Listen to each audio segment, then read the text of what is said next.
అన్నం పెట్టడంలో, పేదవాడికి అన్నం పెట్టడంలో మా పార్టీ స్ట్రక్చర్, మా పార్టీ సిద్ధాంతమే కూడు గూడ నీడ. అన్నా క్యాంటీన్లు పెట్టాం మేము, మీరు వచ్చిన తర్వాత తీసేసినారు. మళ్ళీ మేము అన్నా క్యాంటీన్లు పెట్టాం. ఈరోజు వైసీపీ కార్యకర్తలు కూడా వచ్చి తింటున్నారు అన్నా క్యాంటీన్లలో. తినకూడదండి, వాళ్ళు కూడా మన రాష్ట్ర పౌరులే కదా సార్. అదే చెప్తున్నా నేను, మీకు బ్రహ్మనాయుడు సార్ అదే చెప్తున్నా. లక్షణంగా వచ్చి తినమనంటే మేము ఉందని చెప్పడం లేదు. Party welcome. అక్కడ మేము కులం చూడడం లేదు, మతం చూడడం లేదు, పార్టీ చూడడం లేదు. ఎవరు వచ్చినా పెడుతున్నాం అన్న క్యాంటీన్లు 5 రూపాయలకి. అట్లనే మహానాడు అనేది మా పార్టీ కార్యక్రమం, మా పార్టీ పండుగ. అన్నం తినేదానికి వస్తారా? అంత కేవలం అయిపోతే ఎట్లా రెడ్డి గారు?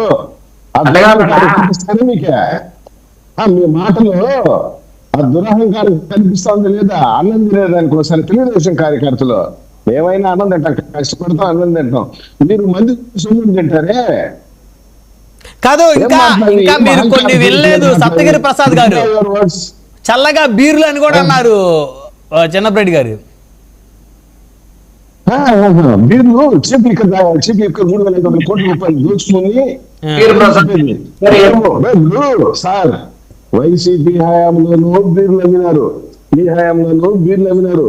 మేము శేషాలు బీర్లైనా తాగుతాం. ఈ శేషాలు ప్రజలు రక్తాలు తాగుతున్నారే వైసీపీ నాయకులు.